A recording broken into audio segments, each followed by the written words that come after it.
Graça e paz, irmãos. Bom dia. Vamos dar início a mais uma escola bíblica dominical, né? Hoje nós vamos iniciar o livro de Neemias, né? Como os pastores já vinham anunciando.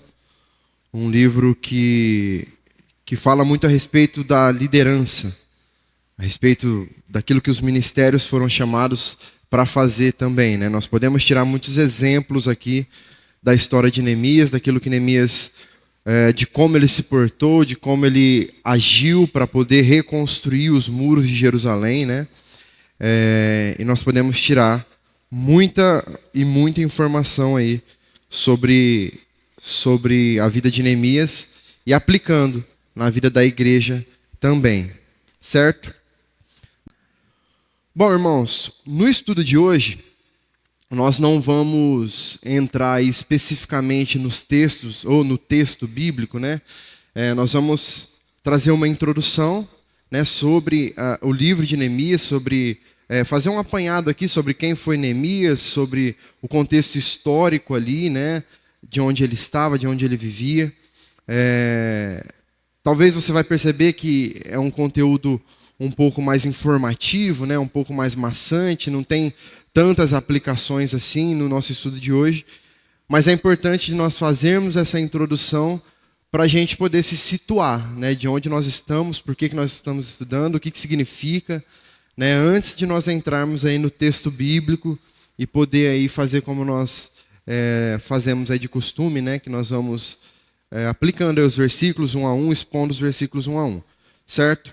Então, quem foi Neemias? Neemias, ele foi o copeiro do rei Artaxerxes I. E depois disso, ele se tornou também o governador de Jerusalém, responsável por reconstruir os muros da cidade. É o único livro aí do Antigo Testamento que nós temos como fonte de referência que nos ajuda a saber um pouco mais sobre quem foi Neemias, né? O livro de Neemias, ele vai nos trazer alguns detalhes muito importantes para que nós possamos entender a atuação desse homem escolhido por Deus para executar esse trabalho tão importante, né, tão relevante, após o período do cativeiro babilônico. No versículo 1, nós vamos ter a descrição aí de que Neemias, ele era filho de Ecalias, né, e ele fazia parte da geração de descendentes que foram levados para a Babilônia pelo rei Nabucodonosor. Após a queda do Império Babilônico diante do Império Medo-Persa, Neemias ele vai aparecer então com uma grande relevância, com um grande destaque no texto bíblico.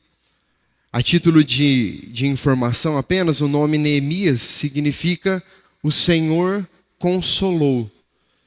E existe uma outra curiosidade também sobre Neemias, que é o fato do texto bíblico não fazer nenhuma menção sobre ele ter sido casado, né? Nós não vemos nenhuma menção sobre uma esposa de Neemias e nem sobre filhos também.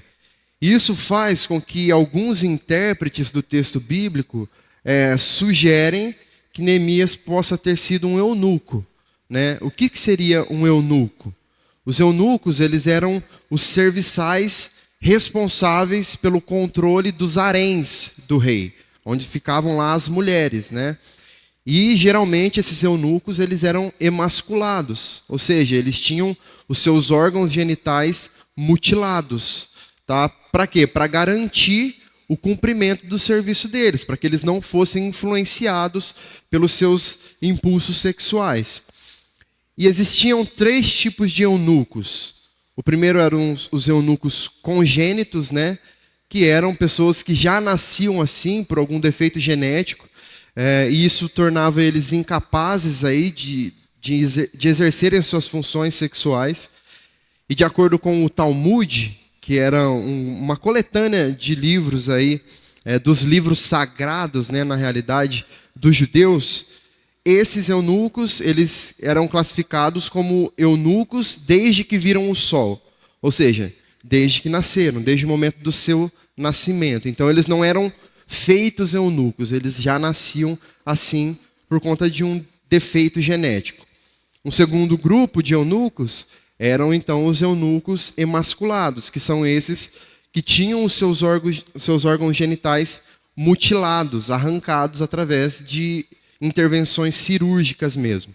E um último grupo de eunucos é aqueles que nós chamamos de eunucos espirituais, que eles negavam os prazeres sexuais por causa de algum propósito espiritual maior.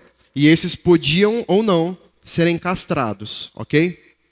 Só que isso aqui não é uma certeza, tá? É uma possibilidade apenas. É só uma especulação que aparece justamente por não haver nenhuma referência sobre esposa ou filhos de Neemias, né? É claro que era algo muito incomum, né? Um homem simplesmente escolher estar só, né, para seguir aí a sua vida normal. Mas talvez também o texto bíblico não tenha referenciado isso, não tenha dado ênfase para isso, porque talvez não era algo tão importante aqui para a história, ok? Bom, na corte persa, Neemias ele possuía um cargo muito importante, né? Ele era copeiro do rei. E ser copeiro do rei trazia para essa pessoa que exercia esse cargo uma responsabilidade muito grande, né? Ele era incluído como membro da corte real. Ele estava ali no meio, ele tinha uma grande influência, um grande prestígio por causa da proximidade que ele tinha com o rei. Então ele tinha uma confiança muito grande do rei, né? Haja vista que um dos seus trabalhos, né, além de, por exemplo, escolher o vinho que o rei iria tomar, ele era responsável por não permitir que o rei fosse envenenado também.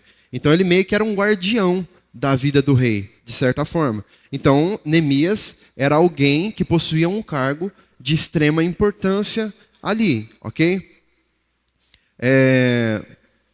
No 20º ano do reinado do rei Artaxerxes I, mais ou menos entre novembro e dezembro do ano de 446, Neemias então ele recebe notícias sobre a situação que estava em Jerusalém, uma situação caótica, né, onde seu povo vivia em miséria, literalmente. E além disso, ele também ficou sabendo sobre a questão dos muros da cidade que estavam destruídos, né? Seus portões foram queimados, enfim. E isso daí fez com que Neemias ficasse bastante preocupado com toda a situação. E por isso o texto bíblico vai dizer que ele jejuou e orou, pedindo a Deus a sua misericórdia, tá? Depois, entre março e abril de 445, enquanto ele servia na corte, o rei, então ele percebeu que Neemias estava abatido, ele estava triste, preocupado, e ele quis entender qual que era o motivo dessa tristeza, dessa preocupação. É quando Neemias então explica o seu problema ao rei, e ele pede a permissão ao rei para que ele voltasse para Jerusalém, para poder trabalhar na reconstrução dos muros da cidade.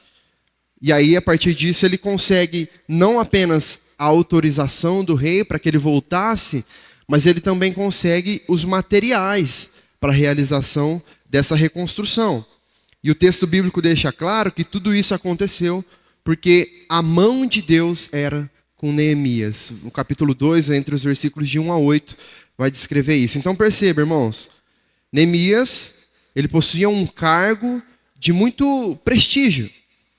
Então ele poderia muito bem se colocar numa posição de, eu não tenho responsabilidade sobre aquilo que está acontecendo lá. Eu estou aqui, estou muito bem, estou tranquilo, o rei confia em mim, eu tenho um trabalho legal, eu estou estabelecido, por que eu vou me enfiar nesse buraco? Por que eu vou caçar para a minha cabeça? Ele poderia muito bem ter tido essa posição, mas ele não teve.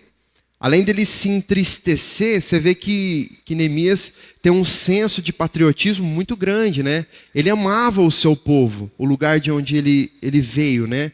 Ele amava aquele lugar. E esse senso de patriotismo fez com que ele se entristecesse com a situação do seu lugar de nascimento, né? Mas não só isso. Essa tristeza, esse desânimo, né, por conta de tudo que estava acontecendo, fez com que ele jejuasse e orasse. Fez com que ele clamasse ao Senhor pedindo por misericórdia. Mas não só isso. Ele não parou aí. Ele agiu também. Ele se dispôs a conversar com o rei, a explicar a situação, a pedir para o rei que o rei o liberasse. Veja, não era algo tão simples assim.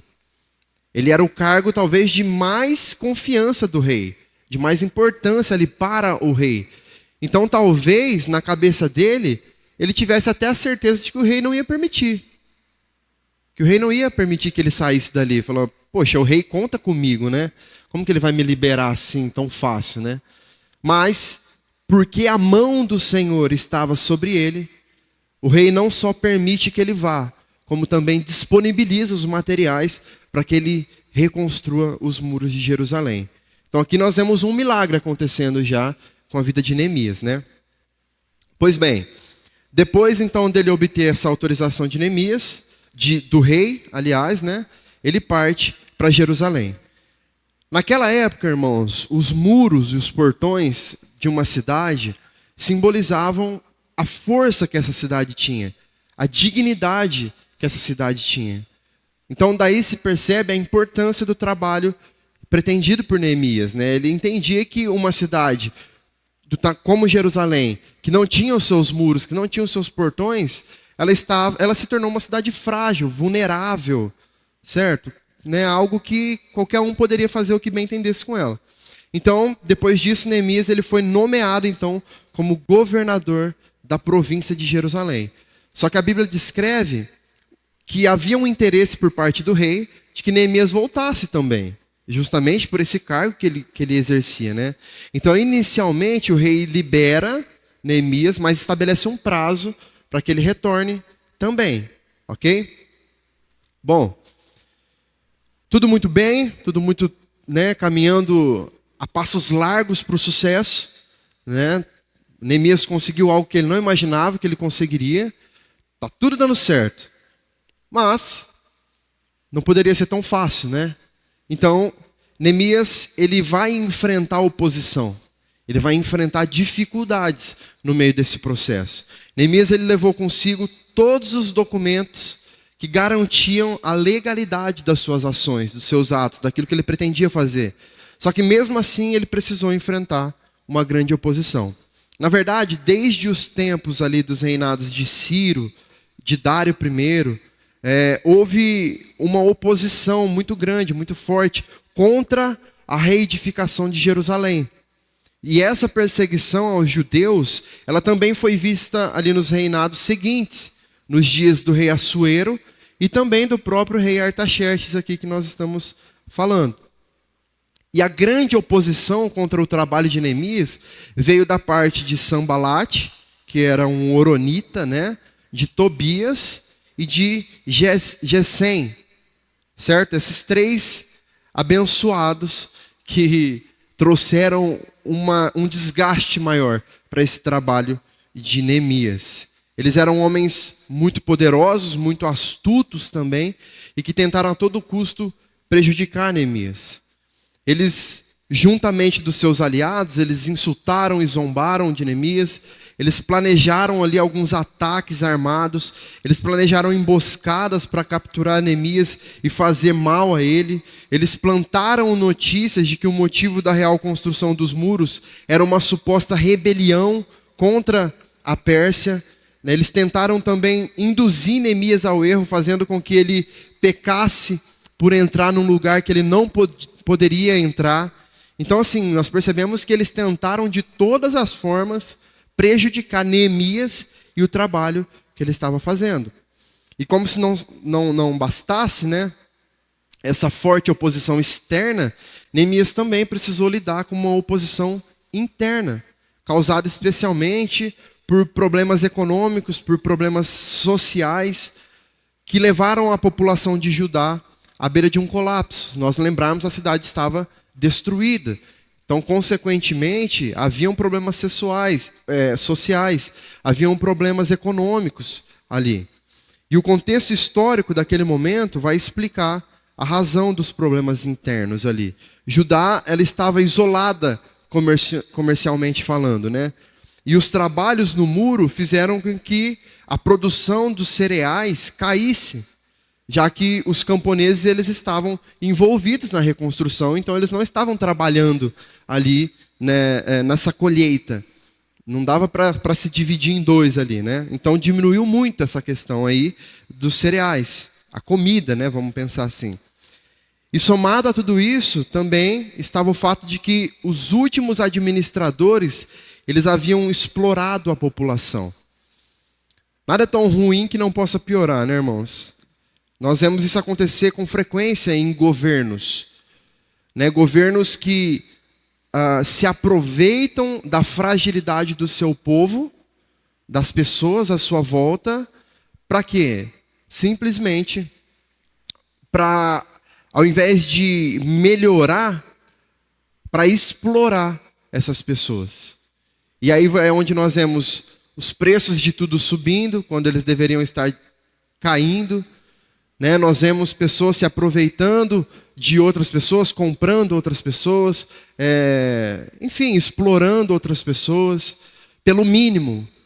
As pessoas são exploradas pelo mínimo, por aquilo que elas têm direito de receber, né?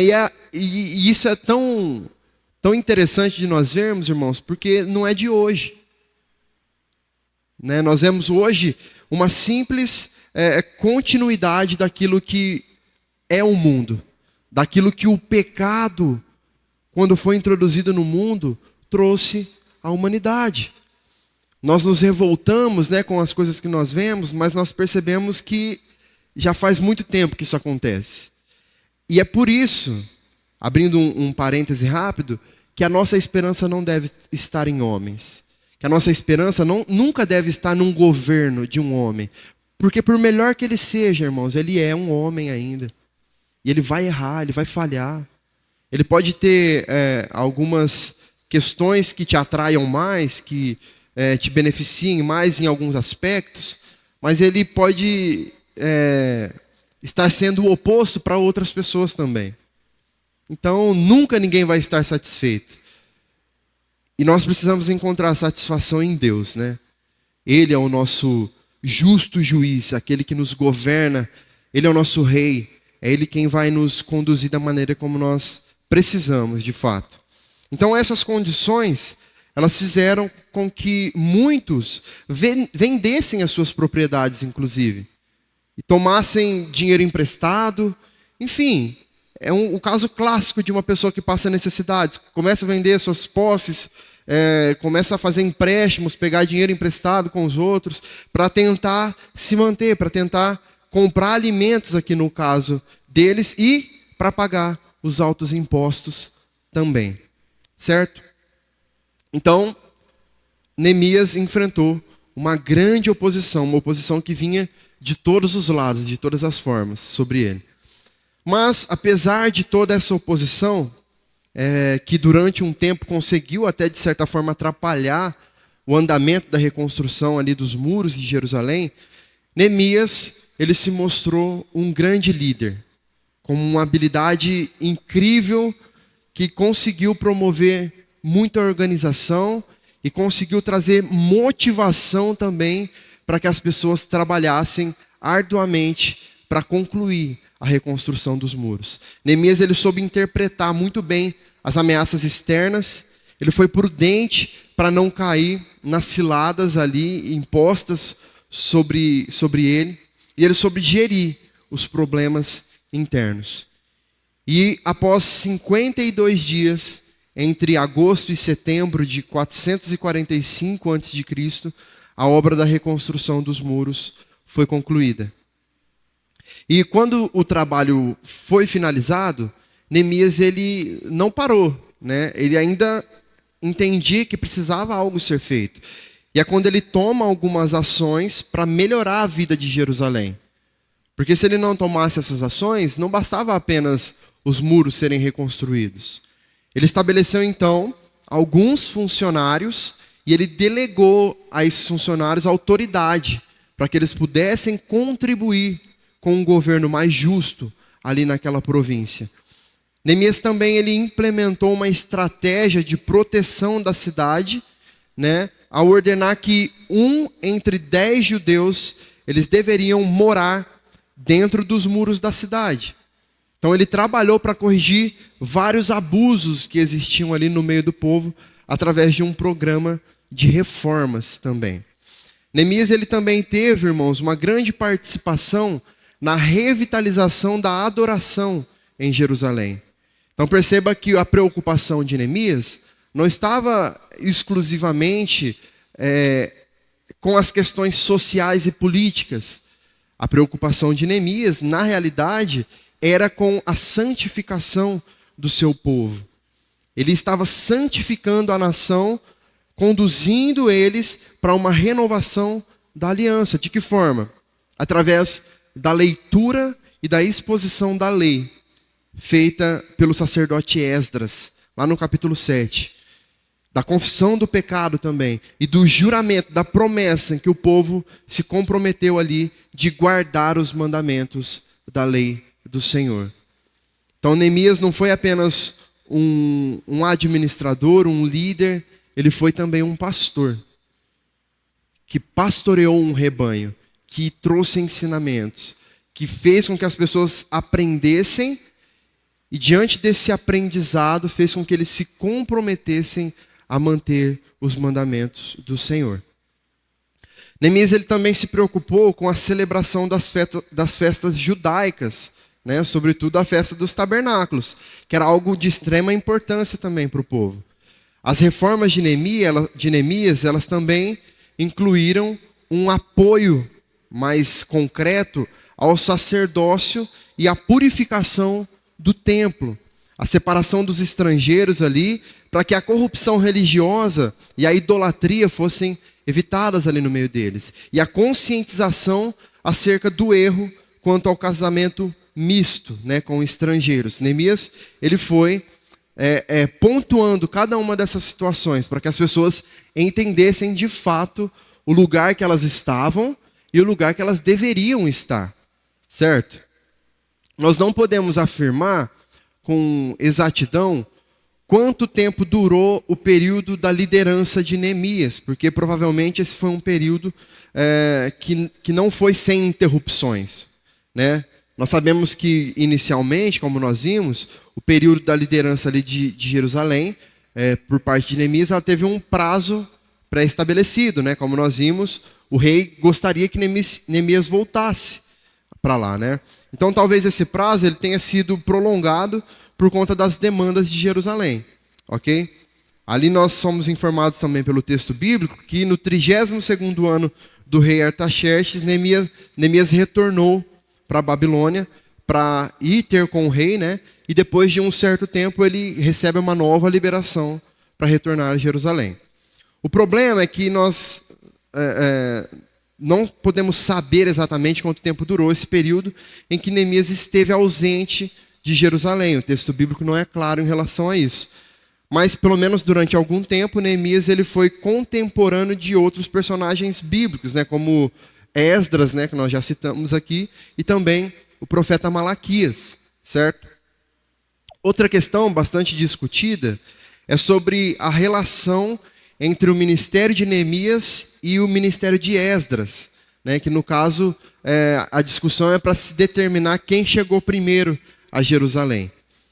A tradição da igreja, ela sempre afirmou que Esdras ele foi o primeiro a chegar ali em Jerusalém, mas algumas interpretações mais modernas, né, elas tentam contestar essa afirmação aí, dizendo que Neemias chegou primeiro, né?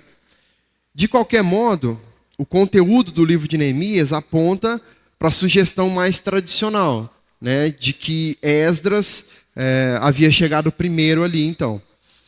Mas Neemias e Esdras, eles sempre aparecem juntos aí, né, em ocasiões aí do livro de Neemias, como na leitura da lei, na exposição da lei ali, na dedicação do muro da cidade. E também quando nós falamos sobre a história de Neemias, é importante nós sabermos que existem outros 2 personagens bíblicos com esse mesmo nome, né, e que eles não devem ser confundidos aqui com esse Neemias. O primeiro que aparece, ele foi exilado, né, que retornou do exílio junto com Zorobabel. Isso está descrito tanto no capítulo 7 aí de Neemias, como no capítulo 2 de Esdras. E o outro era filho de Asbuque, que também ajudou nas obras da reconstrução dos muros, certo? Pois bem, Neemias, irmãos, ele foi um homem de um grande exemplo. um homem de um caráter ilibado, né? Ele é descrito como uma pessoa de oração e por conta disso Deus abençoa o seu trabalho de forma poderosa, né? Neemias, ele era um líder muito talentoso, muito carismático e ele expressava um grande patriotismo, como nós já falamos. Ele era muito íntegro, rígido com relação à justiça e ele demonstrava uma grande humildade também, uma bondade, piedade de fato dentro de si. Neemias tinha uma fé verdadeira no Deus de Israel. E ele era especialmente comprometido com o zelo pelo culto ao Senhor. Você pode ter certeza que a maior motivação de Neemias, ao se prontificar a voltar a Jerusalém e reconstruir os muros daquela cidade, a principal preocupação dele não era social, não era política, mas sim de que o culto ao verdadeiro Deus fosse reestabelecido naquele lugar, naquela terra que era uma terra santa. E diante de tantas afrontas, né, de tantas perseguições, é inegável que Neemias foi um homem determinado, persistente no seu trabalho. E quantos de nós, irmãos, no decorrer da caminhada cristã, nós desistimos no meio do caminho? Quantos de nós já iniciamos um projeto, falando de igreja mesmo? Quantos de nós já entramos em um ministério e no meio do caminho nós desistimos, não por entender que era um tempo, não por entender que Deus está te direcionando para uma outra coisa, mas simplesmente por cansar de tentar. Nós cansamos porque nós não temos resposta, nós cansamos porque nós não temos apoio, nós cansamos porque as pessoas não colaboram. Quantos de nós já desistimos no meio do caminho? E Neemias é um exemplo de que nós, mesmo diante das dificuldades, das circunstâncias adversas, contrárias, da perseguição, nós não devemos desistir daquilo que Deus colocou nas nossas mãos para fazer. E Neemias, por ser esse líder nato, né, ele conseguiu transmitir essas características a ponto de formar um grupo que junto dele não desistiu da obra que deveria ser realizada. Eu estava até conversando com um pastor sobre isso essa semana, que geralmente você olha para uma igreja, não a nossa igreja especificamente, mas a igreja de modo geral, toda igreja tem um grupo de pessoas que não desiste. Sempre tem um grupo de pessoas que está sempre ali, que está sempre participando, que está sempre colocando o ombro debaixo da arca para carregar. Toda igreja tem.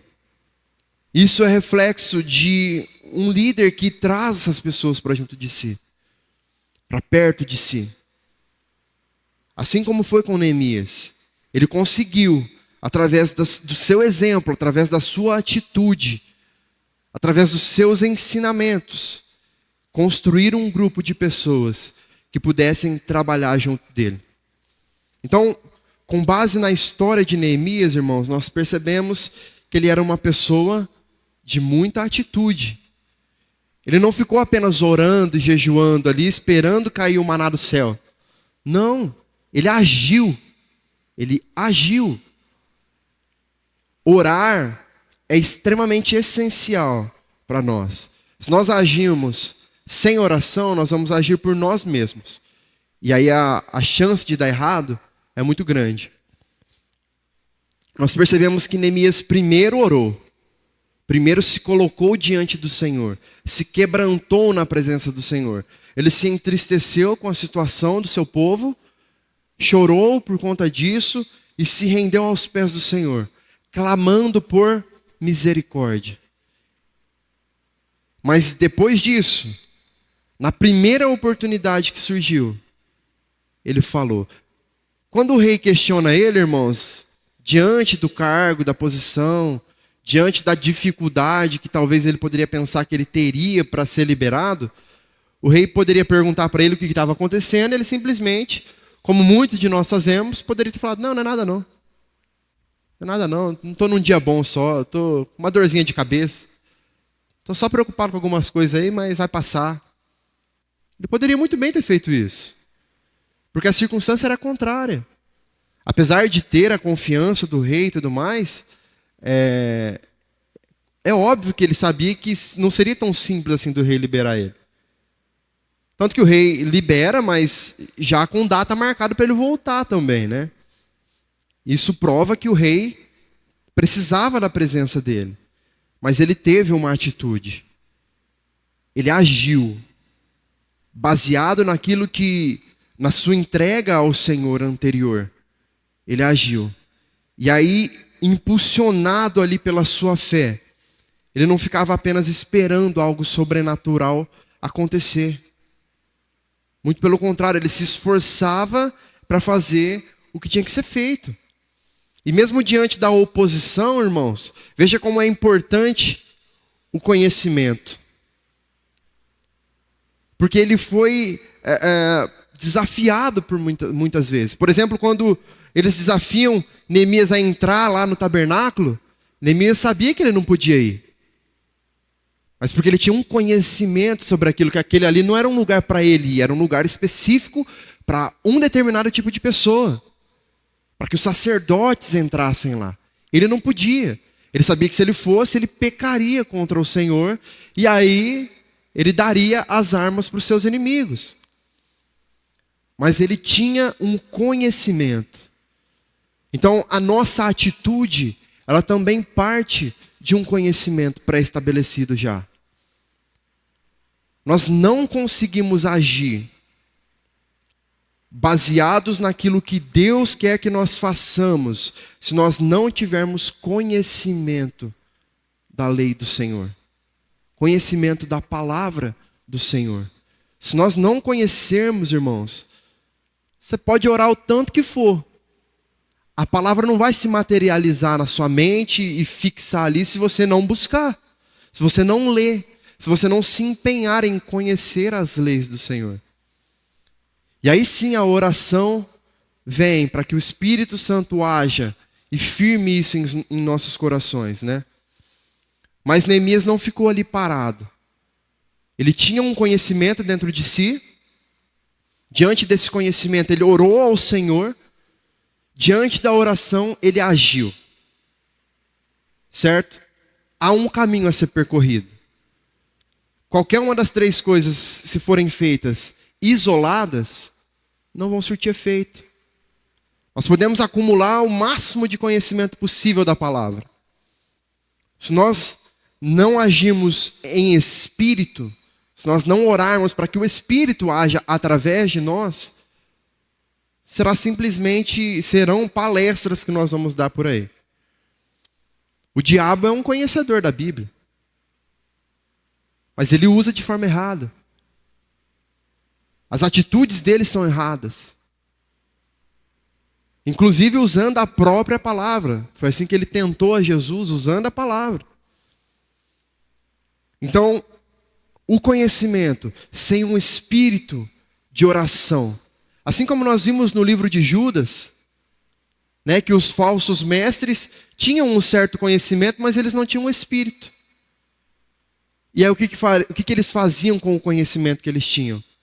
Inventavam um outro evangelho. E se nós tentarmos falar do evangelho sem o Espírito, nós vamos falar de um evangelho que é nosso e não de Deus. Então, precisa haver conhecimento, mas precisa haver o Espírito agindo em nós. E a partir disso, precisa haver disposição de agir, de ir em direção àquilo que Deus propôs para nós. Então, quando nós estudamos sobre quem foi Neemias, com certeza nós podemos enxergar que ele foi um homem de Deus, levantado estrategicamente no momento certo para cumprir a tarefa que foi comissionada a ele. Amém? Bom, quem escreveu o livro de Neemias? Não se sabe ao certo, né, quem escreveu o livro de Neemias, mas pelo menos não na sua forma final, como consta hoje nas nossas Bíblias aí no Antigo Testamento. Mas tradicionalmente, Esdras ele tem sido relacionado não apenas a autoria do livro de Neemias, mas também a autoria do seu próprio livro e também a autoria dos livros de crônicas. E de fato, desde muito cedo, os livros de Esdras e Neemias, eles eram considerados como sendo um único livro, certo? E aí, por causa disso, parte da tradição judaico-cristã acredita que quem escreveu o livro de Neemias, ou parte dele, realmente foi o mesmo autor do livro de Esdras. E é dessa forma, por exemplo, que o Talmud, né, como nós já mencionamos aqui, que é essa coletânea dos livros da religião judaica, atribui a Esdras a autoria principal do livro de Neemias, né, tendo também o próprio Neemias como alguém que completou esses registros. Alguns estudiosos, alguns eruditos, né, inclusive defendem que pela semelhança no estilo ali, os livros de 1ª e 2ª Crônicas também pertenciam originalmente à mesma obra. Então eles entendem que Esdras, Neemias, 1ª e 2ª Crônicas, antigamente seriam um livro só. E isso porque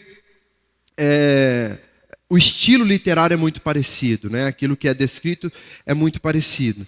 Tá? E também nos versos iniciais do livro ali de Esdras, trazem uma repetição dos versos finais de 2ª Crônicas. Mas atualmente essa ideia ela não é muito aceita, tá? E a maioria dos estudiosos entendem que o historiador que compilou ali Crônicas não foi o mesmo de Esdras e Neemias. Porém, outros estudiosos acreditam que possivelmente o livro de Neemias não formava um mesmo livro junto ao de Esdras. De acordo com eles, é mais provável que Neemias tenha sido escrito como uma obra independente, sozinho mesmo. E permaneceu assim até que foi combinado, então, ao livro de Esdras posteriormente. E um dos pontos levantados para defender essa hipótese é o fato do livro de Neemias repetir algumas informações também presentes no livro de Esdras, o que acaba sendo difícil justificar se eles fossem um único livro, porque não faria muito sentido um único livro repetindo a mesma coisa, certo? Então, existe essa diferenciação justamente por isso também, essa repetição, né? Porque aí você pensa que são obras escritas em momentos, em períodos diferentes, tá? E aí uma poderia se basear na outra, para escrever uma ou outra coisa. E um exemplo disso, né, dessa repetição, são as listas dos exilados que retornaram ali a Judá, que aparecem tanto no livro de Esdras como no livro de Neemias. Mas então, será que pode ter sido o próprio Neemias que escreveu o livro? Bom, é certo que Neemias, ele manteve um registro ali das suas memórias, né, dos acontecimentos ali da sua vida. Isso quer dizer que, com certeza, Neemias escreveu algum tipo de documento, algum tipo de diário que relatasse ali os acontecimentos em que ele esteve envolvido, né? E, além disso, o livro de Neemias também traz alguns documentos históricos também que foram emitidos pelas autoridades daquela época, inclusive pelo governo persa, né? Então, com certeza, uma parte importante do conteúdo que forma o livro de Neemias teve também a assinatura do próprio Neemias na sua composição.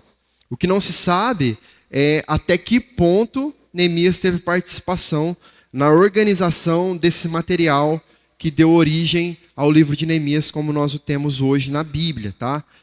Mas diante disso, existe então a possibilidade de, por exemplo, alguém como Esdras, que era um escriba muito habilidoso, né? Um escriba era um doutor da lei, né? Um mestre da lei, dele ter compilado, então, essas memórias registradas por Neemias, junto de algumas fontes históricas adicionais, dando ao livro de Neemias o formato que ele possui hoje.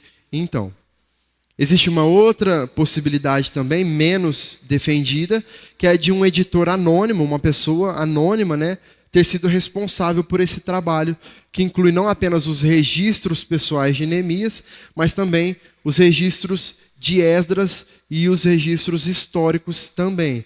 Se isso for real, então seria esse leitor, esse editor, na verdade, quem concluiu e quem organizou a obra de Esdras e de Neemias. Seja como for, é importante nós sabermos que a composição desses livros tanto de Neemias, como de Esdras, como de 1ª e 2ª Crônicas, teve a inspiração máxima de Deus. É isso que mais nos importa, né? Nós podemos ter o conhecimento de algumas coisas a título de informação, mas o que mais nos importa é saber que estes livros foram inspirados por Deus. E eles tiveram aqui como objetivo principal encorajar o remanescente que retornou do cativeiro babilônico na sua tarefa de reconstruir Judá. Mas o encorajamento, no entanto, não ficou restrito apenas àquele povo, àquela comunidade da época. Ela serve também para animar, para instruir o povo de Deus até os dias de hoje. E esse ânimo, essa injeção de ânimo dada por Neemias, aqui nos seus exemplos para nós, ela deve ser cultivada pelo povo, pela igreja nos dias de hoje, certo? Então, fazendo um resumo, o livro de Neemias, ele é um tratado sobre liderança. Mas não apenas isso, ele também é um manual que trata da restauração de vidas, da restauração de famílias, da restauração da política, da igreja e de toda a sociedade, de modo geral. Isso porque o livro de Neemias ele aborda os ataques, os difíceis ataques que vêm de fora, sem deixar de apontar também os ataques que vêm de dentro. O livro de Judas, que nós estudamos antes desse, nós percebemos ataques que vêm de dentro. Né? Judas escreve a sua carta alertando a igreja quanto aos falsos mestres que estavam no meio deles, dentro da igreja. Então, o livro de Neemias ele serve também para nos alertar quanto a essas dificuldades de dentro, mas também as de fora. E nós percebemos também, nós aprendemos a como lidar com a oposição. E nós temos muita dificuldade com isso, né? Isso porque nós somos seres humanos, né? E às vezes nós não sabemos lidar com o contra, com o não. Nós não sabemos lidar com a opinião contrária. Porque o nosso ego é difícil de permitir. O nosso ego, ele sempre quer que seja feita a nossa vontade. Assim na terra como no céu, né? E não a vontade de Deus, assim na terra como no céu. Então nós vemos que, através de Neemias, o verdadeiro líder, o verdadeiro cristão, é aquele que abre mão do seu conforto pessoal, das suas próprias opiniões, pela causa do seu povo, pela causa dos seus irmãos, daqueles que estão ao seu redor, ainda que isso lhe custe a própria vida. E para nós entendermos aqui mais corretamente o livro de Neemias, nós precisamos dividi-lo aqui em 3 perspectivas importantes. Primeiro, é o contexto histórico do cativeiro babilônico. Com a morte de Salomão, no ano de 931 a.C., o reino de Israel ele foi dividido, correto? Então, o reino do norte, ele teve 19 reis e 8 dinastias. O que significa uma dinastia? É quando passa de pai para filho, né, de parentesco ali. E em um período de 209 anos, nenhum desses reis foram fiéis a Deus. Certo? O Senhor enviou seus profetas, mas o povo não se arrependeu. Então Deus envia o castigo e entrega o povo nas mãos da Síria. Judá, não aprendendo com a lição do reino do norte, também começou a se desviar de Deus. Os reis não ouviram a voz profética. Pelo contrário, eles prenderam, eles mataram os profetas. Então Deus entrega o povo nas mãos dos seus inimigos. E é quando eles são levados no ano de 586 a.C. para a Babilônia e permanecem por lá durante 70 anos. Então esse é o primeiro contexto. O segundo, nós precisamos entender aqui, é o retorno do cativeiro babilônico, que se deu em 3 levas. A Babilônia ela caiu, né? Por quê? Porque ela confiou na sua grandeza. Ela se orgulhou disso. E a soberba fez com que ela caísse. Um novo império então se levanta e domina o mundo todo, que é o Império Medo-Persa. A política desse reino Medo-Persa ela era um pouco diferente. A Babilônia, ela arrancava os súditos da sua terra e os levava cativos, certo? Enquanto o Império Medo-Persa adotava a política de manter os súditos no seu próprio território. Só que o rei Ciro, ele determinou a volta dos cativos quando ele tomou conhecimento da profecia que Jeremias havia profetizado, né, a respeito dele, lá no capítulo 29 de Jeremias. Depois você pode ler na sua casa. Então o povo voltou em 3 levas, como eu disse, né? Primeiro, sob a liderança de Zorobabel, para reconstruir o templo, certo? Como nós estudamos lá em Ageu, né, também. Segundo, sob a liderança de Esdras, para ensinar a lei aqui. E terceiro, sobre a liderança de Neemias, para reconstruir os muros. Então, tanto Esdras como Neemias, eles voltaram nesse período do governo do rei Artaxerxes I, que foi entre 465 e 424 a.C. Então os judeus voltaram para Jerusalém com uma profunda influência na fé dos seus pais no cativeiro babilônico. A criação das sinagogas no exílio para o estudo da lei e dos profetas, ela teve uma influência muito grande na inspiração da fé daqueles que voltaram para Jerusalém. O cativeiro babilônico, então, ele foi decisivo para que os judeus deixassem a idolatria. Perceba como que há males que vêm para bem. Irmãos, Deus, ele é tão poderoso que ele vai usar das situações mais adversas possíveis para tratar dos seus. Não interessa a dificuldade, não interessa a dor, não interessa a angústia.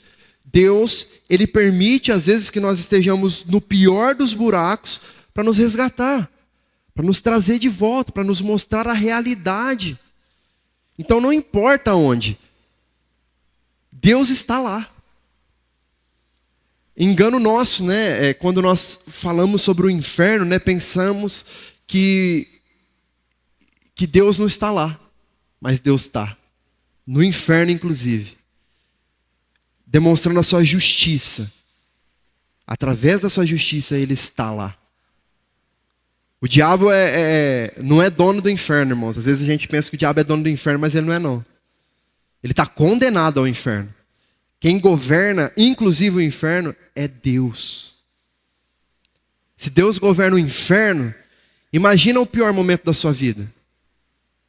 É um detalhe para Deus. É um detalhe. Então não importa o nível do cativeiro que nós nos encontramos. Deus está lá. Basta que nós olhemos para Ele. Nós busquemos a Ele de todo o nosso coração. E em terceiro lugar, é sobre a grande desonra dos que voltaram do cativeiro. Esses que voltaram, eles enfrentaram uma proposta sedutora dos samaritanos para se associarem a eles na reconstrução do templo. Mas os judeus, eles rejeitaram essa proposta. Por quê? Porque eles perceberam que os samaritanos não estavam interessados na reconstrução de Jerusalém. Eles estavam interessados na destruição do povo judeu. Daí a importância do conhecimento, mais uma vez, irmãos. Então, a rejeição dessa oferta dos samaritanos provocou uma forte oposição. E a construção do templo ali no caso, né? E por causa dessa rejeição, a construção ela foi paralisada por ordem do rei Artaxerxes. E o resultado disso foi que a cidade ficou despovoada. Então o povo voltou para Jerusalém, mas a reconstrução ainda não havia acontecido, certo? O templo, a cidade e o povo, eles estavam debaixo de grande miséria, de grande desonra. E aí é nesse cenário que Neemias recebeu a visita de Anani, na cidade de Suzã, no ano de 444. 13 anos depois de Esdras subir a Jerusalém e 142 anos depois do cativeiro babilônico. Então, a partir dessa visita, um novo horizonte, então, se abriu na vida de Neemias. Essa visita foi o divisor de águas, para que um novo futuro chegasse para a cidade de Jerusalém. Aquele então foi o tempo de Deus, irmãos, o tempo da oportunidade. E da mesma forma, Neemias aproveitou essa oportunidade e trabalhou arduamente no sentido de restaurar a cidade dos seus pais, certo? Então perceba, não importa o cativeiro, não importa o lugar, não importa o tempo que está demorando para passar, não importa nada disso, irmãos. O tempo de Deus é perfeito. Quando dizem por aí que Deus escreve certo por linhas tortas, é mentira. Ele escreve certo por linhas certas. É que a linha torta de Deus, a gente interpreta como sendo torta porque não é no nosso tempo. A linha torta é a nossa, não é a de Deus. É a nossa linha que está querendo cortar caminhos para chegar no objetivo mais rápido. Ou então, às vezes, nós estamos tentando atrasar de certa forma algumas coisas, mas o tempo de Deus é perfeito. E aquilo que Ele tem para fazer, Ele vai fazer. Com ou sem a nossa ajuda. Com ou sem a nossa ajuda. O plano de Deus para a humanidade é salvar os seus. E se Ele não fizer isso através de mim, da minha pregação, de você, da sua pregação, Ele vai fazer através de outros. Mas Ele vai fazer. Ele vai fazer. O plano de Deus é perfeito, irmãos. Então não importa o tempo, não importa o lugar, não importam as pessoas, não importam as dificuldades, não importam o quanto a oposição está grande, não importa nada disso, não importam governos. O plano de Deus é perfeito. E no tempo perfeito, ele vai acontecer. Agora, e nós? Onde nós estaremos enquanto tudo isso estiver acontecendo? Será que não há o mínimo de desejo no nosso coração de participar disso? De ter o privilégio de participar da expansão do reino? De trabalhar na casa de Deus? De exercer ali os ministérios através dos talentos que o próprio Deus nos deu, dos dons que Ele nos deu. Será que nós estamos satisfeitos com a salvação a tal ponto que não precisa fazer mais nada? Nós precisamos pensar nisso, irmãos. A ideia da igreja se reunir 3 ou 4 vezes na semana em ocasiões diferentes não é para encher o tempo vago. Não é para isso. É para que nós cresçamos juntos. Nós lemos lá no livro de Judas, né? Judas incentivando a igreja a se edificar na fé. E nós vimos que esse se edificar na fé fala sobre comunhão, sobre união. Então, o desejo ali, nas palavras de Judas, é para que a igreja esteja reunida, crescendo na fé, edificando-se na fé. E o que significa isso? É aprender sobre a palavra de Deus. É estarmos juntos em oração, em comunhão, chorando uns com os outros, nos alegrando uns com os outros. Do contrário, irmãos, não tem por que nós carregarmos um nome de crente. Se for para ser crente, para vir no culto de domingo, bater palma na hora do louvor, falar 1 ou 2, glória a Deus, aleluia, ouvir a palavra aí, morrendo de vontade de ir embora, nós não somos crentes. Nós somos frequentadores de igreja. E se nós estamos frequentando igreja, apenas por frequentar, eu tendo a te dizer que tem coisa muito melhor para fazer. Porque se a gente está vindo e a gente está incomodado de estar vindo, irmãos, é porque a nossa carne está ganhando a luta com o nosso espírito. E isso prova, eu até mencionei isso na semana passada, que quando a nossa vida com Deus, na nossa casa, no nosso dia a dia, não está bacana, nós não sentimos o desejo de estar aqui, reunidos como igreja, nos cultos, nos envolvendo com os ministérios, cooperando, servindo. Nós não sentimos esse desejo. uma coisa puxa a outra, irmãos. Se nós não lemos as nossas Bíblias nas nossas casas, se nós não meditamos na palavra, se nós não temos uma vida de oração, nós não sentiremos desejo nenhum de participar da vida da igreja. O que vai te fazer sentir desejo de estar na casa de Deus, vivendo uma vida de igreja, é o quanto você alimenta essa sua vida durante a semana. Então, eu tendo a crer que a falta de participação, eu não estou falando aqui só, tá, irmãos? Estou falando de modo geral. Nós percebemos aí, qualquer igreja da cidade que você for num culto de meio de semana vai ter menos da metade do que tem num culto de domingo, por exemplo. É lógico que nós sabemos que existem algumas situações aí, por trabalho, por estudo e tal, mas a maioria não é. A maioria é porque não vai mesmo. A maioria é porque o cansaço venceu, e enfim. Então é em todo lugar, é em todo lugar. Mas talvez seja porque falta vida com Deus. Falta dedicação à palavra. Porque esse é o combustível do crente, irmãos. Se nós viermos aos cultos, apenas aos cultos, esperando ser reabastecidos, nós vamos sair daqui com o tanque vazio. Mas dá para chegar em casa, no máximo. Alguns tanques chegam na esquina. Chegam na esquina. Isso é por falta da nossa dedicação. Não é culpa de ninguém, irmãos. É muito fácil nós virmos aos... E ainda tem isso. Nós só viemos aos cultos no domingo à noite. E quando nós chegamos aqui, o louvor não agrada, a abertura não agrada, o dízimo não agrada, a palavra não agrada, a criança correndo não agrada. Nada agrada. Mais um reflexo do quão vazio nós estamos. Porque se nós sairmos das nossas casas entendendo que estamos indo cultuar ao Senhor, a nossa predisposição ao chegar aqui é diferente. É diferente. Você está consciente de que a obrigação de prestar culto a Deus é tua.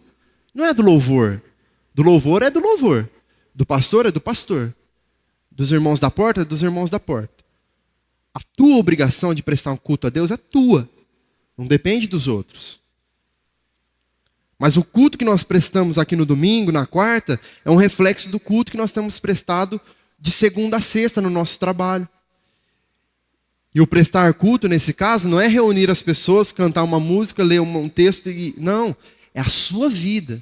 O quanto a sua vida adora ao Senhor, o quanto a sua vida é uma vida de entrega a Deus. Neemias, irmão, só teve essa predisposição em botar a cara para fazer o negócio acontecer, porque a vida dele era uma vida rendida completamente aos pés do Senhor. E o que vinha de dentro dele era esse desejo de agradar ao Senhor. E aí ele não via problemas, ele não via dificuldades, ele não via aflições, ele não via oposição, nada era palho para o seu desejo de agradar a Deus. Amém?